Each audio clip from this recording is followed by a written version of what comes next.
Olá, sou Mônica Ramos. Começa agora mais um programa Gente do Rio. Aqui o nosso foco é o Rio de Janeiro. Temos um programa novo todo domingo de manhã e reapresentação depois do Canal Livre. Ou você pode assistir a qualquer hora no nosso canal do YouTube, Band Rio. Não se esqueça de curtir. A concessão dos serviços de saneamento do estado do Rio de Janeiro foi a maior da história do Brasil. Estamos falando de água e esgoto. Representa o maior investimento socioambiental do estado do Rio de Janeiro. O dinheiro arrecadado com a concessão será aplicado em obras. A promessa é melhorar a vida da população. Você vai ver como o governo e a empresa que ganhou a concessão pretendem cumprir essa promessa. Com Gente do Rio em dose dupla. Temos 2 entrevistados hoje. Água de qualidade e esgoto tratado em um prazo de até 9 anos em 27 cidades do estado do Rio de Janeiro. Além disso, estão previstos programas ambientais como a despoluição da Baía de Guanabara e do Rio Guandu. Estamos falando do rio que abastece a capital do estado. E ainda no programa de hoje, vamos conhecer o trabalho de uma empreendedora que quer transformar o mundo com brinquedos. Será que ainda tem gente que fica ligado em lives? Tem peça de teatro online provando que sim. Seja bem-vindo, secretário de Casa Civil do Governo do Estado, Nicola Miccioni. Bem-vindo também o diretor-presidente da empresa Águas do Rio, Alexandre Bianchini. Essa concessão é um divisor de águas, né? Literalmente. É literalmente um divisor de águas nessa gestão. Será que daqui a alguns anos a gente vai pensar que tudo mudou e que foi bom como foi a concessão das telecomunicações, secretário? Primeiramente, Mônica, obrigado pela oportunidade de estar aqui falando no seu programa. É um prazer da gente receber. Acredito que sim. Eu acho que daqui a alguns anos, muito provavelmente, vamos olhar para trás e dizer, naquele ano, tudo mudou. A gente tem uma infraestrutura de saneamento, uma das piores do Brasil, e o Brasil, um dos piores locais, dos piores rankings do mundo. O Brasil era o 104º país em ranking de saneamento, até o último estudo realizado. E o estado do Rio de Janeiro pôde sair na dianteira dessa revolução com a edição do Marco Legal do Saneamento no ano passado e, alguns meses depois, o governador Cláudio Castro ter orientado a Casa Civil, o seu governo, a lançar o edital que vai sim revolucionar o tratamento como algumas pessoas ainda têm do Estado. Falar em saneamento, receber água tratada em casa, é falar em dignidade das pessoas. É falar em pessoas que hoje ainda morrem de doenças básicas. Saúde, né? Que é um tema que está tão em voga no momento. Cada real investido em saneamento, você economiza entre R$4 e R$8 em saúde pública. Uma pessoa com saneamento tem um nível médio de escolaridade de 6 anos maior do que quem não tem. E por aí vão as estatísticas. A gente tem um projeto que pôde, em um ano, efetivamente se concretizar. Nós temos as obras iniciando já a partir de 1º de novembro, 29 municípios que, num prazo de até 12 anos, com uma concentração grande de investimento nos primeiros 5 anos, passarão a ter a universalização contratualmente prevista. Uma Baía da Guanabara, um complexo Laguna Barra Jacarepaguá, uma bacia do Rio Guandu, saneados e despoluídos. Isso previsto em contrato. Nas telecomunicações foi assim também, né? Foi uma confusão na hora de privatizar, briga e tal. E hoje a gente olha para trás e vê, né? Lembra da época, né? De que a gente juntava dinheiro para comprar um telefone fixo, tinha que alugar, ninguém tinha, não existia internet. Colocava no imposto de renda. Pois é, né? E agora você se comunicar, você ter um telefone é a coisa mais banal, embora a conta ainda esteja bem salgada, né? Qual é a perspectiva de vocês? Como é que vocês pretendem fazer para que essa situação que o secretário falou vire uma coisa do passado, assim como os telefones caríssimos, os lugares que não tinham acesso a comunicação. Prazer enorme estar aqui em nome da Águas do Rio. O prazer é todo nosso em receber vocês. E o prazer, assim, pessoal também. Eu estou há 33 anos trabalhando no saneamento, eu vi no Brasil como um todo e já vi muita coisa certa acontecer, muita coisa que a gente conseguiu melhorar e muita coisa que continua errada e que não funciona. O Brasil hoje tem número, como o secretário citou, os números são vergonhosos. A gente tem aí uma realidade de cidades acima de 200 mil habitantes, menos de 25% de esgoto coletado e tratado. O secretário citou muito bem a questão da saúde. E isso vai além, muito além da questão de telecomunicações. Telecomunicações é importante, mas a saúde está acima de tudo. E saneamento... A pandemia veio mostrar isso para a gente, né? Saneamento, saúde e educação é um trinômio inseparável. A gente tem que sempre fazer com que os três caminhem juntos. E esse projeto, ele vem ancorado numa posição social muito importante. Ele não encara só a questão do abastecimento de água, coleta e tratamento de esgoto. Ele encara uma questão social do Rio de Janeiro, ele encara uma questão de respeito ao cidadão do Rio de Janeiro e principalmente de resgate do amor do carioca, do fluminense, à Baía de Guanabara, que é o grande mote desse grande projeto. E por que vocês resolveram antecipar essa operação para o dia 1º de novembro, mais conhecido como amanhã? Na verdade, Mônica, não é uma antecipação.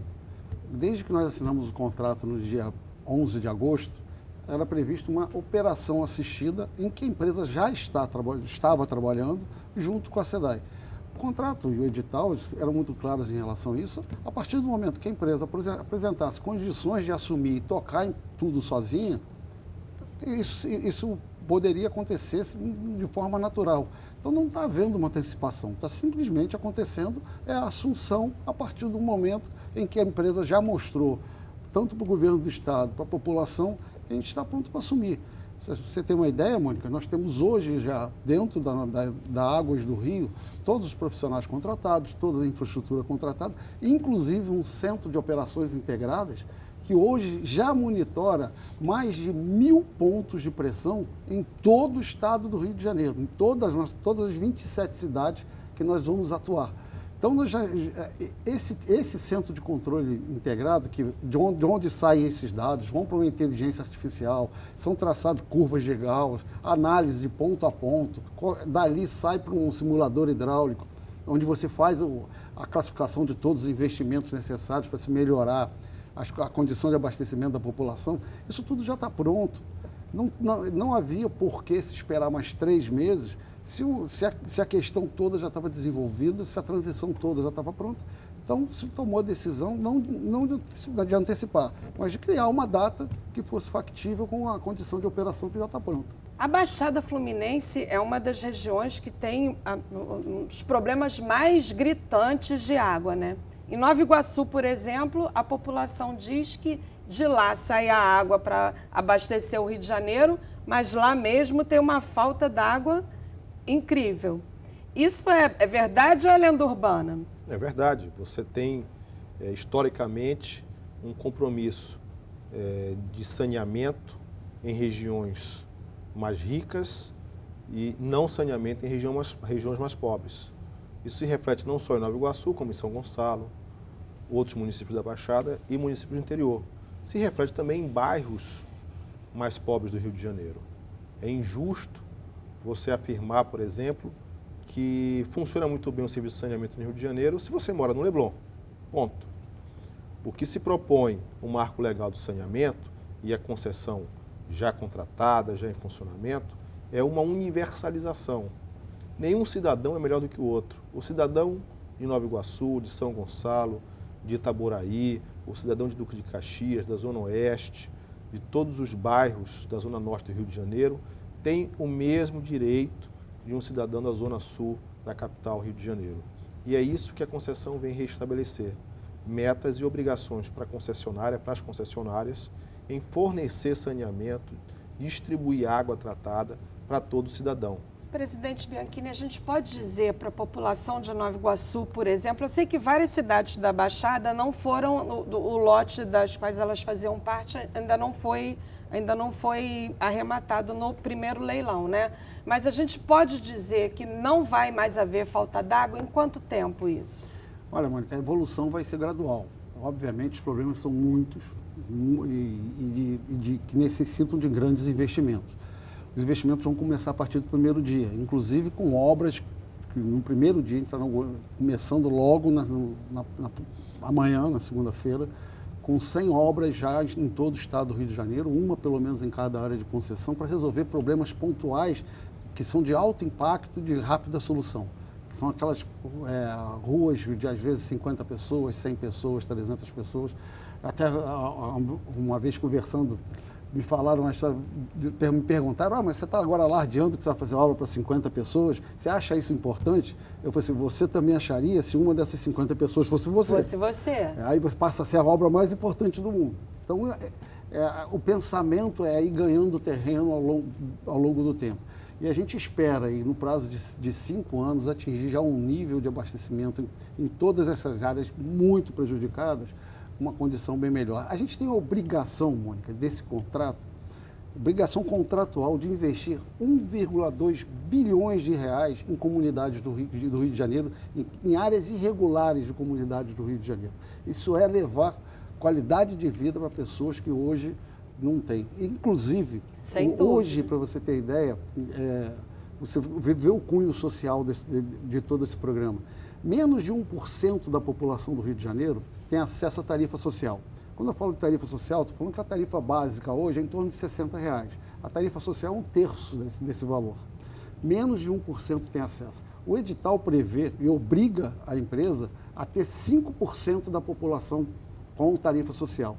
A gente está falando de quantas pessoas? De quantas nós famílias? Nós somos 10 milhões de habitantes, nós estamos falando em torno aí de umas 200 mil famílias, que atinge mais ou menos 1 milhão de pessoas.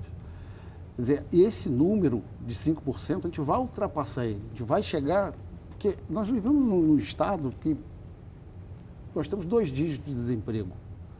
Nesse momento que quase pós-pandemia, em que todo mundo sofreu, que houve a questão do desemprego aumentou naturalmente, não tinha como não ser diferente.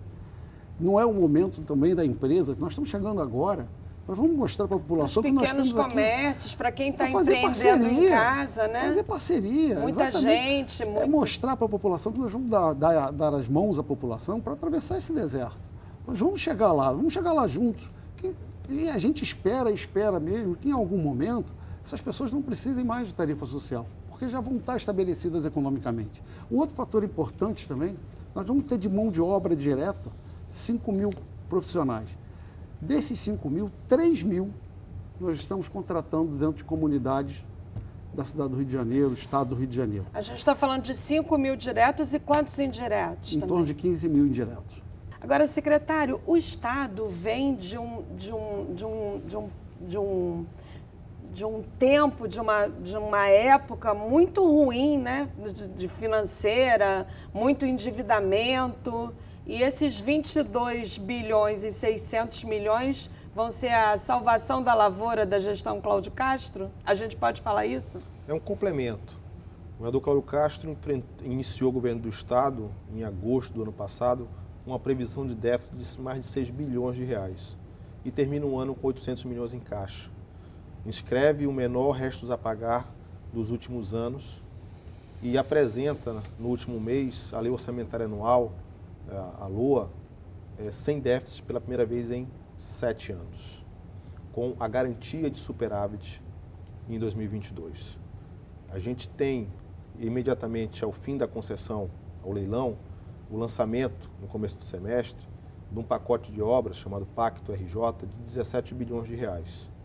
Investimentos esses que não compreendem somente os 14 bilhões que serão oferidos pelo Estado na concessão. Lembrando que parte desses recursos serão utilizados em indenização da SEDAI, em ativos que serão repassados às concessionárias. Parte desses recursos serão utilizados em indenização a municípios. Mas boa parte desses 17 bilhões do Pacto RJ são provenientes de uma gestão austera, de um aumento da arrecadação em função de ações do governo do Estado E na semana que passou apresentamos o novo plano no regime de recuperação fiscal, em diálogo com o Tesouro Nacional, para aprovação até dezembro, em que a gente garante, com as premissas adotadas no novo plano de recuperação fiscal do Estado, o Estado com um plano de cumprimento de suas obrigações nos próximos 10 anos e de dívida nos próximos 30 anos, que garantem um crescimento saudável. Presidente Bianchini, a empresa Águas do Rio já atua em outras cidades do Rio de Janeiro nessa gestão de águas e esgotos. O que vocês vão trazer dessa experiência para essa nova etapa? Nós não estamos apenas no Rio de Janeiro, a gente atua no Brasil inteiro. Tá? Hoje o mercado de saneamento privado corresponde a 16% do país. E desses 16%, 56% é do grupo EGEA, que é o grupo que é o dono da Águas do Rio. Toda essa experiência vai ser trazida para cá, desde a experiência que nós enfrentamos em Palafitas, em Manaus, as experiências em Teresina, as experiências em Campo Grande, as experiências na Prolagos, na região dos lagos aqui do Rio de Janeiro, que talvez seja o maior exemplo daquilo que o modelo reduzido do que vai acontecer com a Baía de Guanabara. Eu faço parte de uma geração, nós fazemos parte de uma geração que eu era criança ainda, ia muito a Iguabinha. Eu lembro que pescar lá, aquela lagoa era uma piscina transparente. Eu pescava com anzol mosquitinho, pescava manjubinha, ficava lá brincando, meu pai me levava, aquele negócio. Eu sou dessa mesma geração que viu aquela lagoa morrer. Aquela lagoa não tinha vida, simplesmente zero. Eu tenho orgulho de fazer parte de uma geração também, e eu trabalhei muito nisso, que foi responsável por fazer o projeto de 80% de coleta e tratamento de esgoto, com um grande cordão de isolamento em torno da Lagoa de Araruama. A lagoa hoje voltou a ter vida, voltou a ter pesca, voltou a ter turismo. Isso é uma maravilha. E a Baía de Guanabara, se isso acontecer, porque a Baía de Guanabara, olha quantos anos, olha quanto tempo. E eu sou especialmente interessada, eu sou moradora da Barra. Opa. Então a gente pega aqueles barquinhos ali para ir para a Ilha da Gigóia, até para ir para o metrô, tem transporte, né? Ali. E a gente fica pensando, poxa, se esse canal fosse limpinho, né? Verdade. Esse projeto prevê exatamente, em 5 anos, a gente tem que fazer exatamente o que foi feito na Lagoa de Araruama, que é um grande coletor em volta da Baía para evitar que caia esgoto lá. Só para esses primeiros 5 anos de trabalho, serão 7,2 bilhões de reais. Acrescido aos 22, que as empresas pagaram de outorga. 7,2 nos primeiros 5 anos, 19 bilhões até o 12º ano. É muito bilhão, né? E 24 bilhões até o final da concessão. Então, agregado aos 22, nós estamos falando para lá de 50 bilhões de reais de um grupo que vem aqui para o Rio de Janeiro investir. Eu tenho pesquisado e não achei até hoje uma empresa que nos últimos 100 anos tenha se comprometido a injetar 50 bilhões de reais no Rio de Janeiro. Quando a gente soma os investimentos previstos para Iguá, mais os provenientes que advirão do Bloco 3 e os recursos de operação, o famoso OPEX, a gente está falando de mais de 100 bilhões em 35 anos. Tem uma coisa hoje que é a grande garantia da população e que não é discurso meu, não é discurso do secretário, não é discurso nenhum, é uma coisa que está assinada. A gente tem um contrato a cumprir. Se não cumprir o contrato, nós estamos fora. Então, a garantia que a população do Rio de Janeiro tem é que hoje existe um contrato, existe já um dinheiro investido e existe um grupo com experiência suficiente no Brasil inteiro, preparado para resolver o problema de saneamento desse estado. E quando que nós vamos começar a sentir os efeitos dessa mudança, secretário? Porque está todo mundo ansioso, né? Obras começam amanhã, pequenas, médias, grandes. A despoluição da Baía de Guanabara começa amanhã também. O efeito disso, obviamente, que não é imediato, mas a natureza ela é muito generosa. A partir do momento que se evita o despejo de mais esgoto, esse processo de renovação inicia.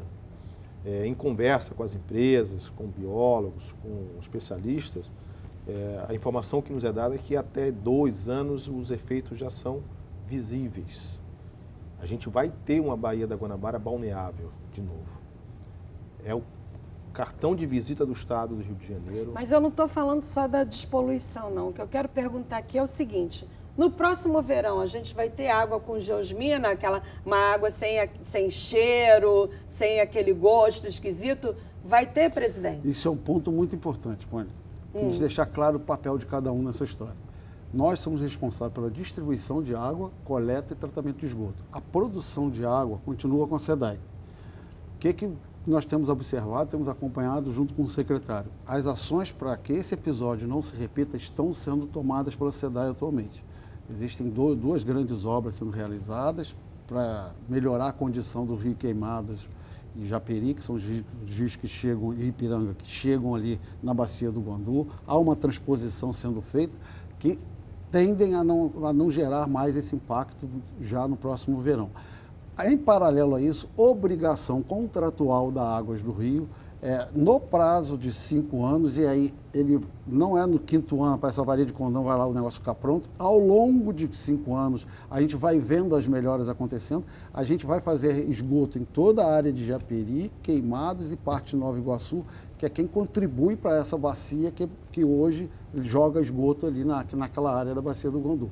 Então, o Estado e a SEDAI estão se movimentando, nosso relacionamento com a SEDAI é ótimo. Essas obras iniciam também no primeiro momento da concessão, então existe um movimento claro, um movimento técnico, aplicado em tecnologia para que esse episódio não venha acontecer mais. Vamos falar mais desse relacionamento e dessa convivência nos próximos blocos. Mas no próximo bloco, além da coleta e tratamento de esgoto e distribuição de água, a empresa Águas do Rio tocará também projetos sociais e ambientais. No próximo bloco, vamos saber quais são esses projetos mais importantes para melhorar a vida das pessoas. E como será a convivência da SEDAI com a Águas do Rio, como o presidente estava falando. O Gente do Rio volta já.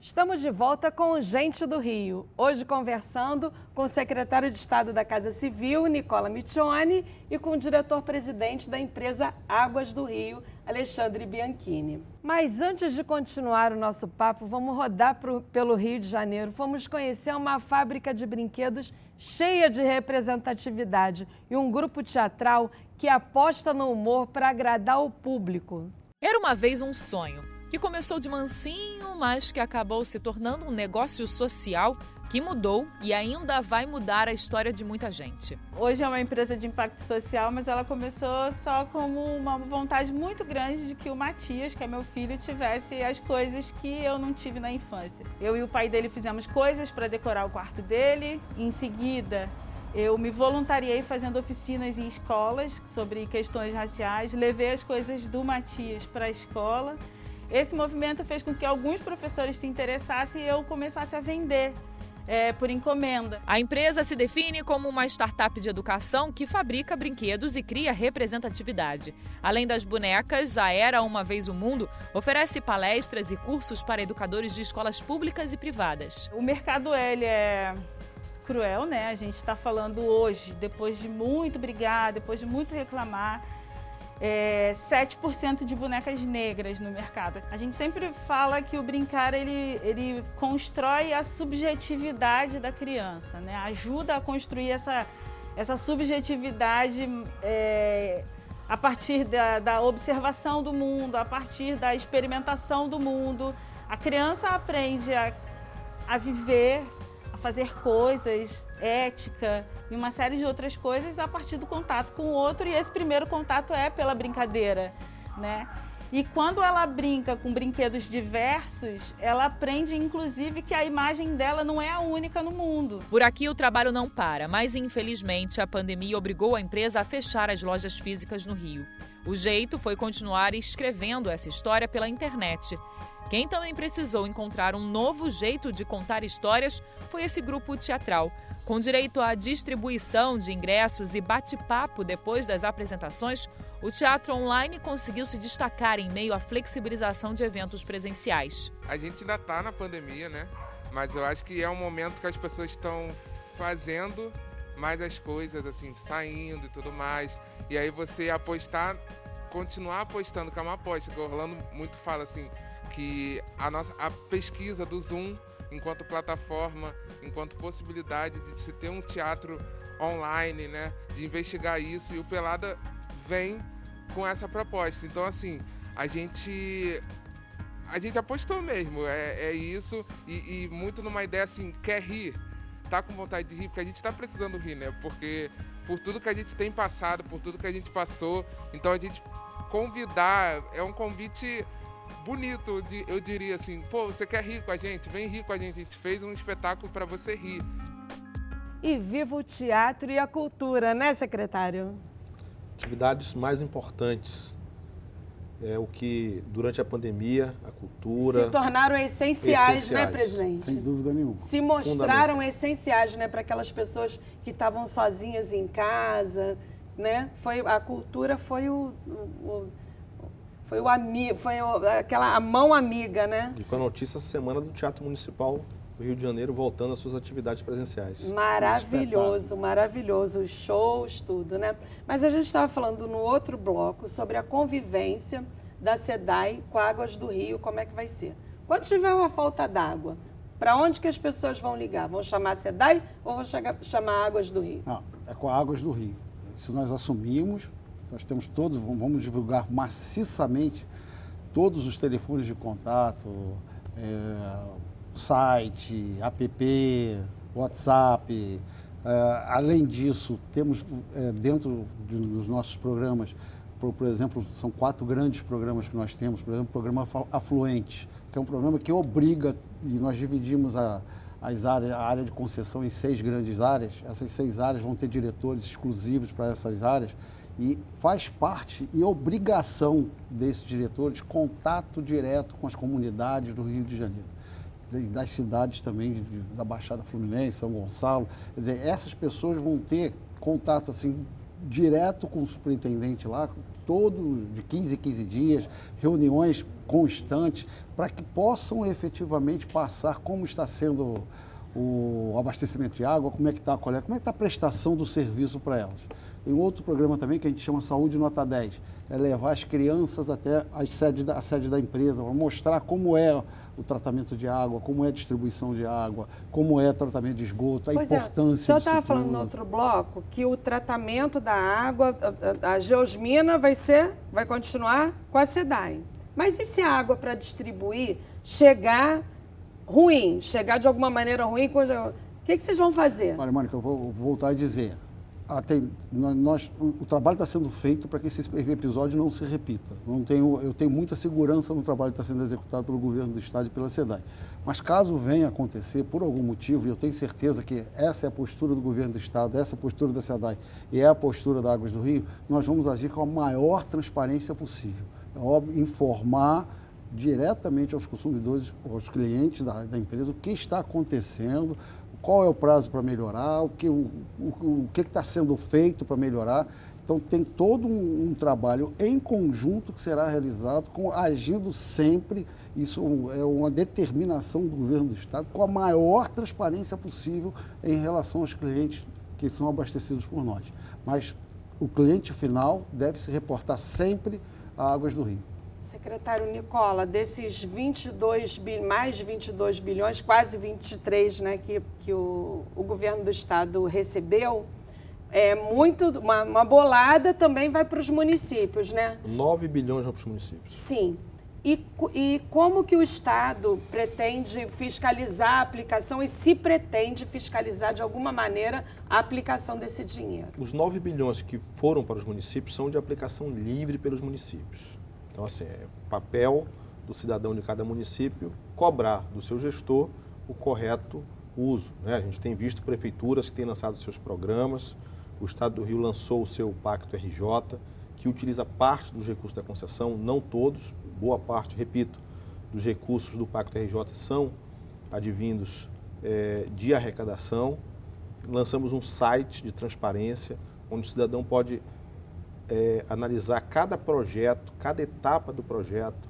O governador determinou que cada licitação decorrente daquele projeto, as propostas da empresa vencedora e das primeiras empresas ali, a segunda e a terceira colocada, constem do site. Então, a transparência é total e absoluta. Esse é um compromisso do governo do Estado em dar transparência à utilização de cada centavo, não só da concessão, como aquele advindo da arrecadação em obras que estão previstas nos próximos anos. Agora, a gente continua tendo muito desperdício de água, né, presidente? Tanto o desperdício quanto as ligações clandestinas. Como é que vocês pretendem fazer com esses problemas? Lidar com esses problemas para combater? É um trabalho que a gente vai atacar através de um programa chamado Vem Com a Gente. Esse programa não é um programa punitivo, é um programa em que convida as pessoas a aderirem ao sistema de maneira correta. Então, a gente vai, são mais ou menos 2.500 pessoas que trabalham nesse projeto. Elas vão de casa em casa, conversam com os moradores, explicam a importância de cada um dos sistemas. Quando se tem uma ligação clandestina, conecta uma ligação normal, acerta, então trata todos eles. Então, o trabalho de redução de perdas, e hoje a perda da SEDAI é uma perda muito alta, está acima de 60%, principalmente você tem que atacar 3 vetores. Primeiro, acima de 60% em todos os lugares? Na média geral. Na média geral. Você tem que atacar o quê? O vazamento, para começar, não só os visíveis, aquele que a gente vê, esses vão ser atendidos em menos de 24 horas, mas também a gente tem um programa de madrugada, quando não tem barulho, você vai com geofone na rua. Então, ele capta o barulho de um vazamento que provavelmente não saiu. Falou uma coisa muito importante, menos de 24 horas para atender vazamentos. Exatamente. Isso é um compromisso importante. Sem dúvida, já fazemos isso nas outras empresas. Então, a gente vai com esse geofone, identifica onde é que tem um vazamento, que ele não é visível, vai lá, marca, no dia seguinte a equipe vai lá, consegue entrar. Mas só pode ser feito à noite, porque barulho de carro, o geofone ia pegar, estoura o ouvido da pessoa que está ali olhando. Então, o combate ao vazamento é muito importante, o combate a ligações clandestinas é muito importante e o combate à submedição. Importante, essa questão das ligações clandestinas e não autorizadas, a gente tem um número já, que a gente já estudou bastante isso. Uma pessoa que tem uma ligação clandestina ou não autorizada, ela consome 4 vezes mais do que uma pessoa normal, do que uma pessoa que tem uma ligação normal. Por quê? Ela não paga por aquilo. Então, o que ela faz? Ela não tem um uso indiscriminado.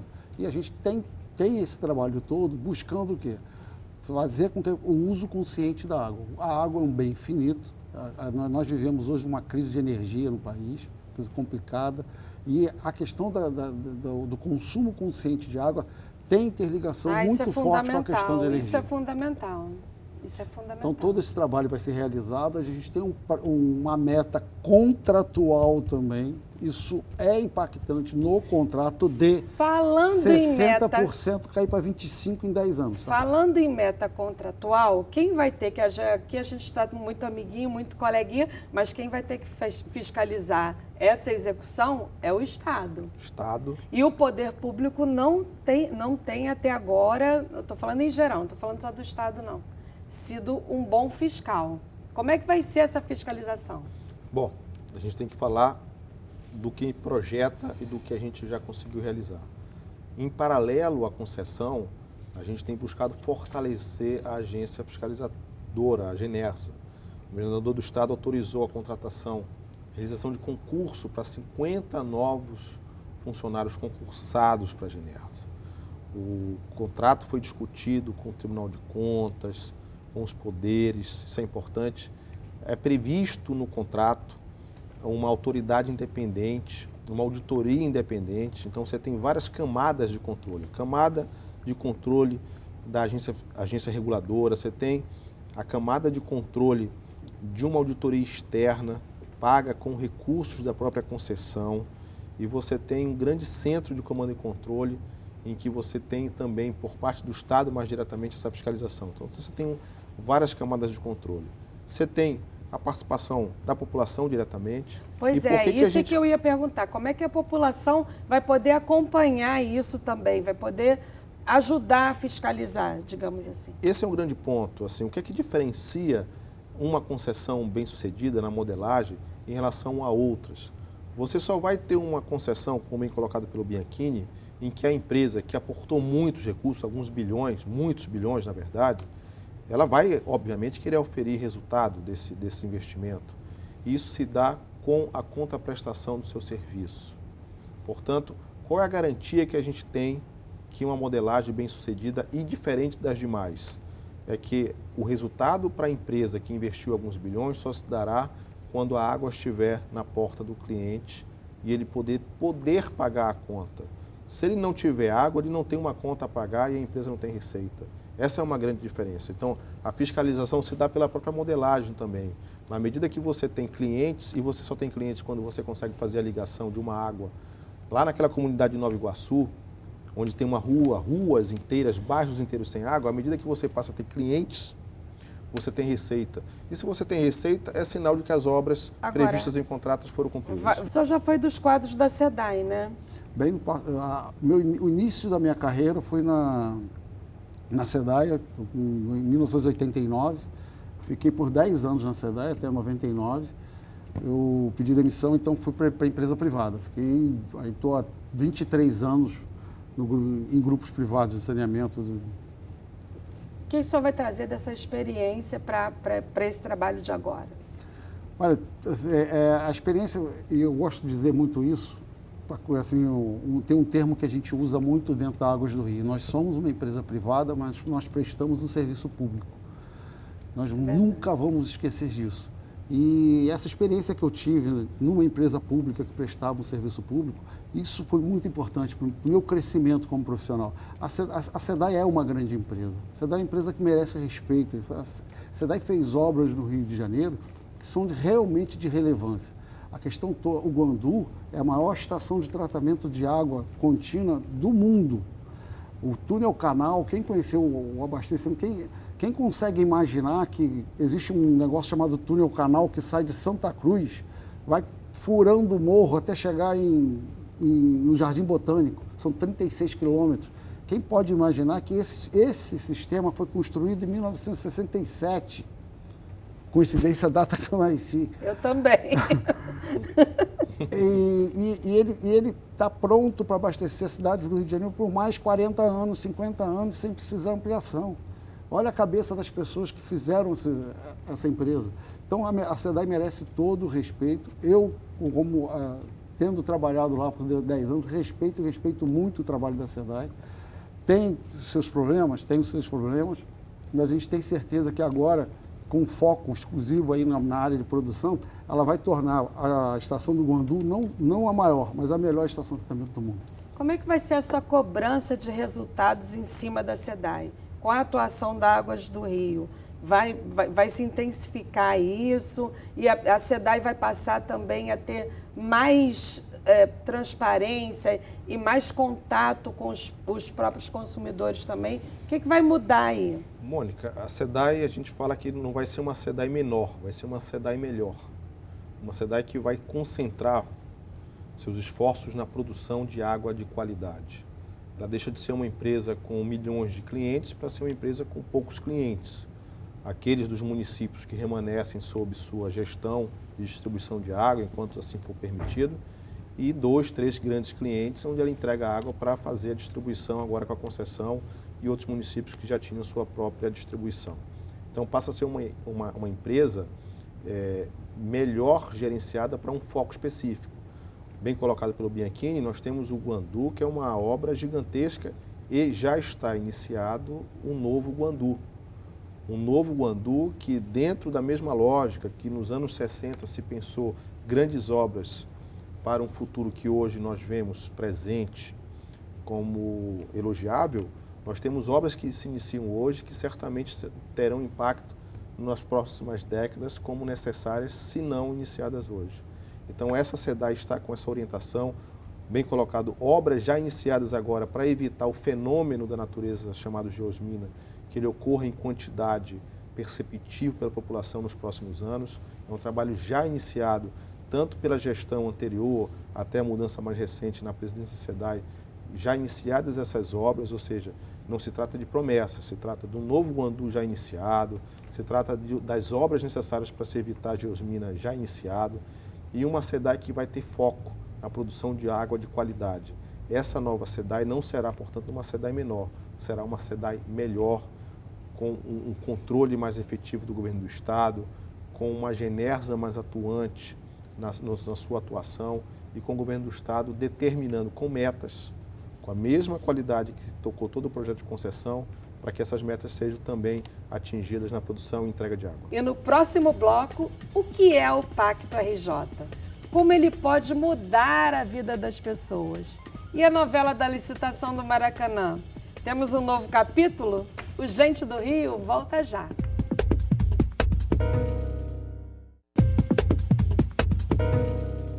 Estamos de volta com o Gente do Rio. Hoje conversando com o secretário de Estado da Casa Civil, Nicola Miccioni, e com o presidente da empresa Águas do Rio, Alexandre Bianchini. Secretário Nicola, o Rio de Janeiro, como o senhor falou, foi incluído no regime de recuperação fiscal do governo federal. E o que isso vai mudar na vida da população? Porque as pessoas ficam pensando assim, regime de recuperação fiscal, o que é isso? O que isso tem a ver com a minha vida? O que muda na minha vida isso daí? Bom, o regime é aquela oportunidade que o Rio tem de fazer correções por erros passados de décadas, né? Uma dívida enorme, da casa dos seus 170 bilhões de reais, impagável se considerar um espaço curto de tempo. É uma oportunidade de se alongar esse histórico de dívidas de mais de 170 bilhões de reais ao longo de 30 anos e num período de 10 anos promover algumas medidas de austeridade para que o Estado volte a poder andar com as suas próprias pernas sem auxílio de um alongamento de dívida. Uma primeira versão foi apresentada semana passada, na semana que passou. Nós temos já nela apresentado todo o pacote de ajustes da reforma da Previdência, de alguns regime de servidores já aprovado na LERJ, um processo muito dialogado, Mônica, esse é um ponto importante. O governador poderia ter mandado algumas poucas propostas assim determinadas pelo regime, mandou todas as possíveis, a Assembleia discutiu com a sociedade em audiências públicas, com o auxílio do governo, com os poderes, e esse pacote aprovado, atendendo às premissas do regime, foi então incorporado a esse plano, onde o Estado apresenta para o Tesouro Nacional e espera a aprovação até dezembro deste plano, estabelece as premissas de pagamento desta dívida, da geração de receita, enfim, e do controle das despesas. Presidente Bianchini, a gente no Estado vai ter o Pacto RJ, que nós vamos falar aqui daqui a pouco, explicar melhor, e na capital vamos ter a revisão do plano diretor, de que forma essas intervenções públicas, essas políticas públicas vão interligar e vão interessar e vão ajudar a Águas do Rio a cumprir o seu papel, a prestar o serviço combinado. Mônica, esse é um ponto importantíssimo. Quando a gente está falando aqui de despoluição da Baía de Guanabara, a gente pode, obviamente, o maior vetor de poluição da Baía de Guanabara, não tenha dúvida, é o esgoto sanitário. E também o esgoto industrial, no caso, né? Que é a questão de esgotamento da cidade. Agora, tem um outro dever de casa que precisa ser feito, que é exatamente a questão do lixo, a questão de ocupação urbana. Tem uma série, temos que despertar novamente o amor que o Carioca e o Fluminense sempre tiveram pela Baía de Guanabara. Hoje a gente está de costas para a Baía de Guanabara, quem está na praia olha para a praia, quem está na Baixada olha para a Serra. A Baía de Guanabara já não é mais aquela joia que tocava o coração da gente. A gente vai ter que mudar essa história toda. E o pacto vem muito de encontro a isso, porque não adianta cessar o despejo de esgoto, a água ficar clarinha e você vê um sofá boiando na Baía de Guanabara. Isso não pode acontecer. E o Pacto RJ, como a gente já falou aqui, o governo está anunciando ele como o maior pacote de obras já anunciado na história do Rio de Janeiro. Cita para a gente assim, quais são as principais intervenções. O pacto ele passa por várias secretarias. Você tem obras na Secretaria de Saúde, construção de hospitais na Baixada, você tem obras na Secretaria de Educação, reforma e preparação de 50 CIEPs para uma escola do futuro, tecnológica, moderna. Você tem obras que passam na Secretaria de Infraestrutura, você tem ali a conclusão do Museu da Imagem do Som, a retomada do teleférico do Alemão, uma obra muito simbólica, muito esperada, né? Você tem a conclusão da Via Light, saindo desde Queimados até a Brasil. Você tem uma obra de mobilidade urbana em São Gonçalo, que a gente chama de MOVE, que prevê 16 estações que irradiam desenvolvimento, o metrô leve da Baixada, desde Nova Iguaçu até a Pavuna, e que são obras, por sua estruturação, não são somente obras de transporte, mobilidade, são obras de desenvolvimento, que se permite que as estações construídas ao longo do caminho irradiem desenvolvimento para as populações ali envolvidas. Você tem obras igualmente na parte de estradas, aproximadamente 2.000 quilômetros de RJ reformados ou recapeadas, mais de 10.000 quilômetros de estradas vicinais. Quando você fala em 2.000 quilômetros de RJ, você fala 4 vezes ida e vinda a Rio-São Paulo. Pontes, enfim, infraestrutura para o Porto do Açu, que é fundamental. Tem até a minha querida Terefri, né? Você tem Teresópolis, Friburgo, né? Você tem obras em todos os 92 municípios do estado. É um programa absolutamente democrático, que não olha o partido ou o prefeito que está ali naquele município, olha todos os 92. O site Pacto RJ, ele mostra lá no infográfico, se você clicar em qualquer município, você vai ter uma obra, o valor dela, o cronograma dela. Então, é um programa que permite para esta gestão, para as futuras gestões do Estado, acreditamos que a partir de 2026, obviamente, a gente tenha obras estruturantes no Estado, obras que façam a diferença na vida das pessoas, que sejam perenes. Agora, secretário Nicola, tem uma proposta, uma concessão que está na sua pasta, que fala ao coração de todos os cariocas. Maracanã. Como é que está essa proposta? Como é que está essa concessão? O que vai sair daí? Já tem botafoguense, tricolor, vascaíno, banguense, reclamando que o Flamengo vai ser favorecido. O que nós temos aí de novidades? Concessão do Maracanã, tivemos nessa última semana consulta pública, a primeira consulta pública, serão 2 consultas públicas, diálogo com os clubes. O equipamento Maracanã e Maracanãzinho, principalmente o Maracanã, é um equipamento de futebol. Essa é a primeira premissa. Nós não podemos ter o Maracanã enquanto uma praça de entretenimento em detrimento do futebol, dos clubes do Rio de Janeiro, dos clubes, efetivamente.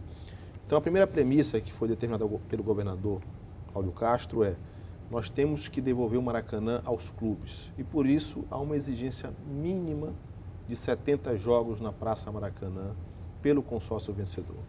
Isso exige do consórcio um diálogo com todos os clubes. Nenhum clube do Rio de Janeiro tem 70 jogos no ano. Então, isso descarta por total a informação, o registro de que você terá um clube beneficiado. Para qualquer modelagem de habilitação na nova concessão do Maracanã, você tem que ter pelo menos 2 clubes participando. Presidente, agora, o senhor que já teve, antes do nosso ping-pong, né, da gente começar o nosso ping-pong aqui, que é a parte mais descontraída do programa, Certo. o senhor que já teve do outro lado e agora está como defende também essa parceria da iniciativa privada com o setor público? Sim, Mônica, a questão do saneamento no Brasil é tão grave e necessita de tanto investimento que, se tem uma coisa que me irrita nessa história toda, é a discussão política, a discussão de tese, se o saneamento tem que ser público, ou se tem gerido pelo Estado, ou se tem que ser gerido pela iniciativa privada. A verdade é que o montante de investimento é tão alto que nem o público tem condição de resolver sozinho e nem o privado tem condição de resolver sozinho. E enquanto fica essa discussão, que aqui no Rio de Janeiro foi exterminada de vez, no resto do Brasil ainda está se discutindo, tem que ser público, tem que ser privado. Não, tem que ser público e privado. É uma união dos dois que vai trazer a solução do problema. E não adianta, nós não temos tempo para ficar discutindo isso. A gente tem que começar a investir pesado nessa área. A gente está aqui vendo todos os dias na mídia, morreram tantas pessoas de Covid, hoje morreram tantas pessoas de Covid, hoje morreram tantas pessoas de Covid. Mônica, nosso corpo, 70% dele é composto de água. E 70% das doenças do ser humano têm origem hídrica. Todas as... Bebe muita água. A pergunta que eu faço, nós nos acostumamos que o ser humano pode morrer de doenças de origem hídrica? É isso?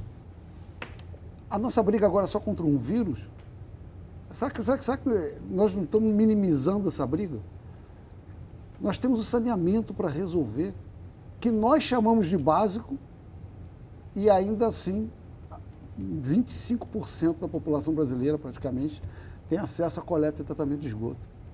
20% da população sequer tem acesso à água tratada. E ainda estão discutindo se é público ou privado. Realmente. Agora vamos para o nosso ping-pong. Time de futebol. Fluminense. Falta de criatividade, né? Partida de futebol inesquecível. O gol de barriga do Renato. Eu tô com ele. Escola de samba.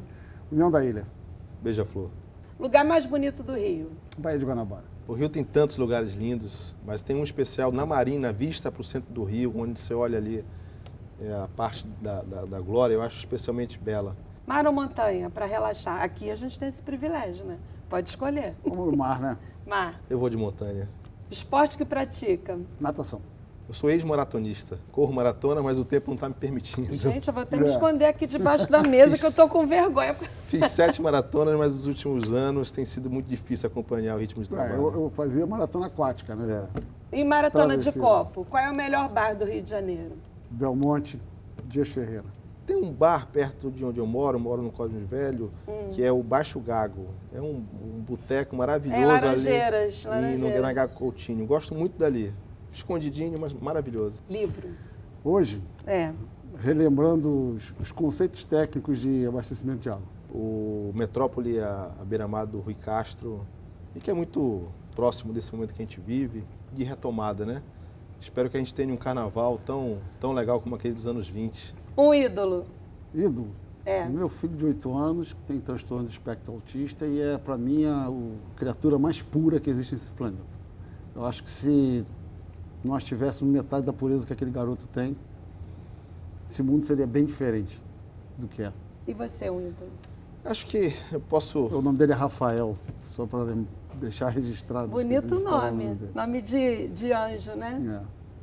É. Não, eu não tenho uma personalidade como ídolo. Eu acho que eu prefiro trocar por família. Meu pai, minha mãe, minha esposa, meus filhos são verdadeiros nortes para mim. Acho que são meus ídolos diários. Um sonho. Ter êxito nesse projeto, entregar para a população carioca, a população fluminense, uma vida melhor, a qualidade de vida melhor. Acho que eu não consigo sonhar com outra coisa nesse momento, a não ser que esse projeto todo dê certo. Secretário. Eu acho que a gente está vivendo esse sonho. Eu estou vivendo esse sonho de poder, o que eu pensava antes, com o meu trabalho, poder mudar a vida de uma pessoa. Quando a Águas do Rio contrata já 3.000 pessoas, e quando eu sei que uma dessas pessoas passa a ter um plano de saúde, uma carreira, um salário no final do mês, isso emociona. Então acho que é esse sonho que está sendo realizado agora. Uma lembrança da infância. Jogar bola na rua, sinto muita falta. Era onde? Belém, meu pai fazendo faculdade, jogava ali nas ruas. Jogava qual posição? Eu jogava bem, eu era meia direita. Na rua não tem isso, né? Não? Não, na rua você joga em todas. Não, mas tinha os campos, né? No de campo, futebol, nas né? quadras, eu era jogador de salão. De salão. Meia direita. Lembrança da Mas infância, assim, presidente. é muito meus pais, eles nasceram numa pequena cidade do Rio de Janeiro, chamada Macuco, próximo de Nova Friburgo, talvez a menor cidade do estado. E essa lembrança que eu tenho de... A menor do estado é Nilópolis. Menor cidade? Não é Varre-Sai? Daí sai Macuco, eles estão disputando. 9 quilômetros quadrados. Tem população é menor de Varre-Sai, sabe? E a ideia, assim, me remete muito o fato de ir para lá, férias, aquela coisa de viver o campo, o interior. É muito A legal. melhor água do Rio, é verdade? A minha próxima pergunta, água mineral ou da bica? Da bica. Quem jogava bola na rua é da bica. Na mangueira. Sem dúvida nenhuma é da bica. Da bica, né? Ainda mais agora, né? O que pediria para o Cristo Redentor? Que está fazendo 90 anos, né? Continuando abrindo seus braços, né? Mas não só para a Zona Sul, para todo o estado do Rio de Janeiro. Ele abre para a Baía da Guanabara, mas tem que abrir para as suas costas também, acho que é fundamental. Abrir um pouco mais. Que dê força à população do Rio de Janeiro, porque a gente precisa resgatar essa paixão que o Carioca tinha. Acho que o Carioca passou por um momento e agora está começando a respirar novamente, que nos gerou uma síndrome que a gente chama de síndrome de vira-lata, né? Que tudo acontece conosco. Né? A gente passou por momentos muito difíceis ao longo dos últimos anos e agora as coisas a gente consegue enxergar de forma clara um futuro e resgatar tudo aquilo que o Rio de Janeiro sempre foi. Muito obrigada pela sua participação, presidente Alexandre Bianchini, da empresa Águas do Rio. Muito sucesso aí na sua nova empreitada. Muito obrigada, secretário Nicola Miccioni, da Casa Civil do Estado do Rio. Sucesso também, na torcida também. Obrigado. Pelos dois, muito obrigada. E o Gente do Rio fica por aqui. E agora nós estamos terminando a primeira temporada. Esse programa é o último da primeira temporada, mas em breve nós vamos voltar com muitas novidades aqui para vocês. Muito obrigada por ficar com a gente, pela audiência, por acompanhar aqui nessa primeira temporada e até a segunda, que a gente já volta. Um beijo!